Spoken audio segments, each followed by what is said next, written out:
Hi guys! So ito, marami na naman tayong nadakot na mangga sa daan. Kasi naglalaglaga na siya, oh. Ang dami, oh. Mga bagong laglag po ito. Ayan. Kitang-kita nyo naman, madagta pa, oh. Sarap nito. Libre na naman ang mangga ni Manny, oh.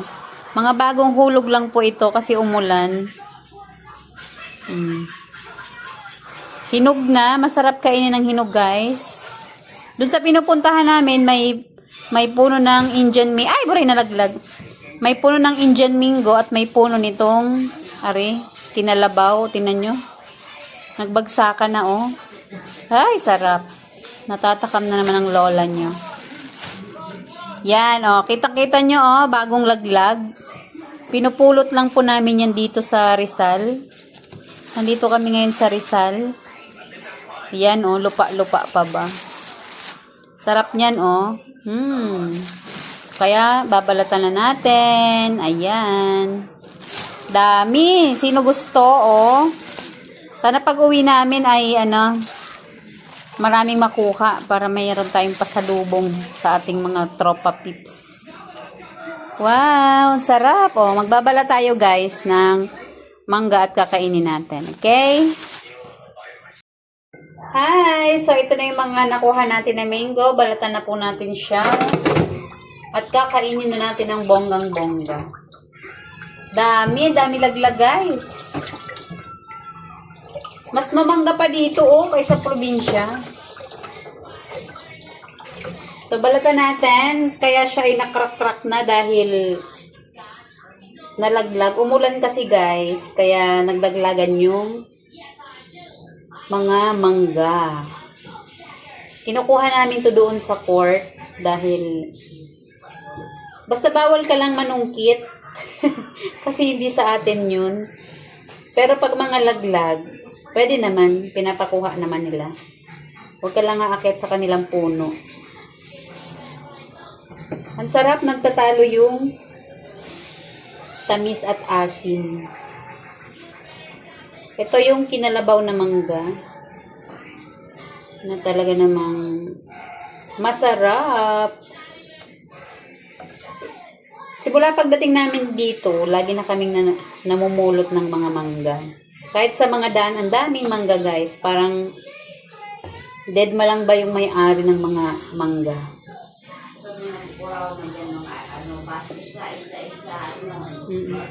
Basta wag ka lang manunungkit. Then kanina, nagpaalam naman ako sa guard. Sabi ko, kuya, pahingi po ng mga laglag na mangga. Sige daw. Kasi ito ay nandoon sa malapit sa may HOA. Oh, di ba? Ang sarap nito, guys. Oo. Ang tamis nito, hinog sa puno. Malaking puno siya, kaya walang nakakaakyat. Kaya naghihintay na lang kami na may maglaglagan ba.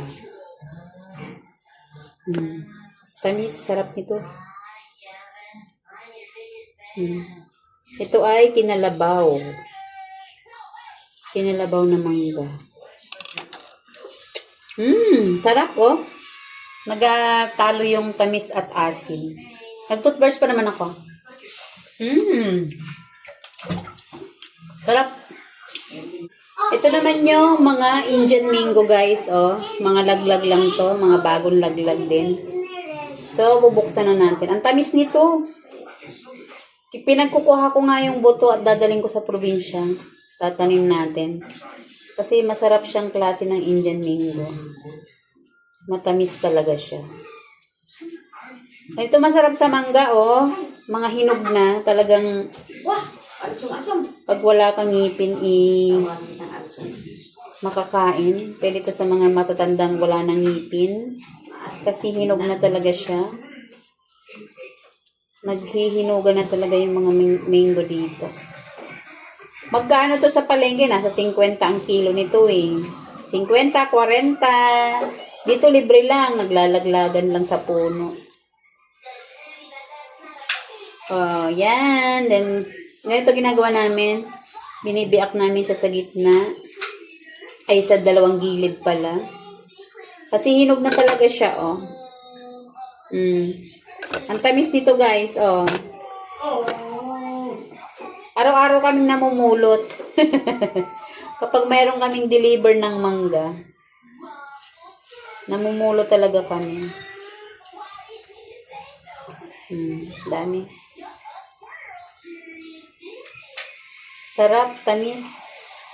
Kahit maka 5 ka siguro nito, kayang-kaya mo kainin. Kasi hinog na siya eh. Dami mango. Kasi 'di ba, ang buwan ng mga May, talagang maghihinugan na ang mga mangga dito sa Pilipinas. Buwan ng May. April, May yan, umpisa na yan. Sarap talaga nito. Hindi nakakasawang balik-balikan. Sarap, tamis. Ito pa, 4 yung babalatan natin. Para kain na lang tayo ng kain.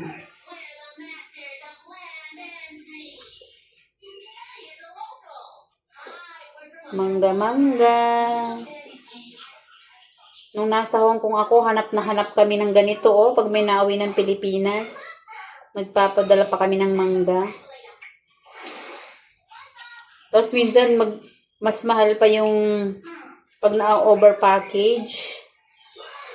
Mahal ng binabayaran. So, ginagawa namin yung pinaghahati-hatiin namin, yung pag nag-over, sobra ka sa kilo. Makakain ka lang ng mangga, diba? Pero maraming mga Filipino food sa Hong Kong, guys. Lalo na pag pumunta ka ng Central, para kang nasa Pilipinas kasi lahat ng pagkain ay nandun. Mga pagkain Pinoy. Mahal nga lang, parang triple na yung, diba? Hinog na. Parang triple na ba yung presyo? Makakain lang ng mga Filipino food. Isa pa, plus 1. Para 4 na piraso ang kakainin natin.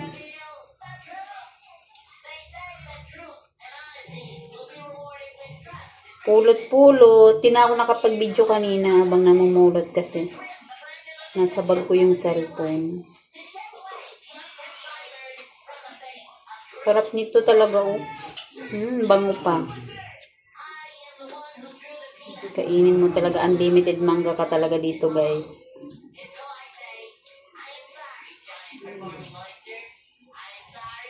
Sarap. Sa amin kasi sa Bicol, wala pa, maliliit pa yung mga mangga doon.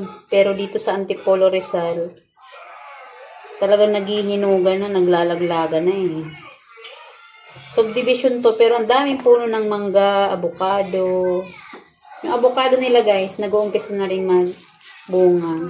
Pero ngayon, halos, sarap. Halos lahat ng mangga nila ay lahat na may bunga. Okay, so mag-start na tayong magkain. Ayan na. Tayo ng kamay. Ayan na, guys. Ay! Ayan, tumalon pa. Ugasan natin. Okay, kainin na natin. Ito na yung ating mangga, oh. Meron akong nakuhan 2 kinalabaw na mangga. Then, ito yung Indian mango, 4 na peraso. Tapos, ayan pa, napakarami pa, oh. Kaya, kainin na natin habang, bagong hulog. Kasi dapat maubos to kasi bukas baka masira na yan. Sino gusto dyan? Punta na din eh. Maubusan kayo. Dami, oh. Ito na po yung mangga. Kakainin na natin. So, ito yung Indian mango, guys. Kakain tayo ng Indian mango. Okay, so masarap to. Ito ay hinog na. Mas gusto ko tuloy yung hinog na compare doon sa mga hilaw at malulutong. Kasi wala na akong bagang, guys. Kaya mas okay na sa akin itong mga hinog na. So, let's bite.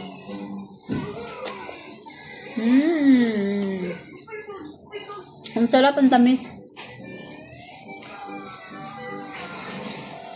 Wala na kasi akong bagang, kaya ito na lang para sa akin. Dami pa, oh. Malapit lang kayo, naibigay ko na to lahat, oh.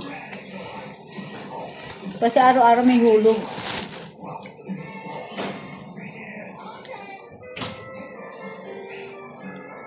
Sarap.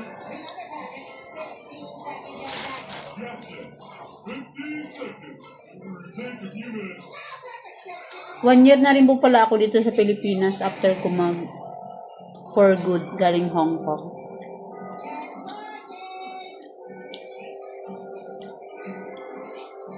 Okay naman ang buhay, guys. Mas iba pa rin pala pag ikaw yung nag-aalaga ng mga anak mo. Parang maaliwalas yung kanilang mga itsura. Parang kung dati nung nasa Hong Kong ako, halos monthly silang nagkakasakit, monthly nagpapa-check up sa doktor. So nung ako na yung nag-aalaga, okay na sila. Parang iba din yung pakiramdam ng mga bata kapag malayo yung nanay nila. Kaya mas magandang tayong mga nanay ang talagang mag-aalaga ng mga anak natin. Wala.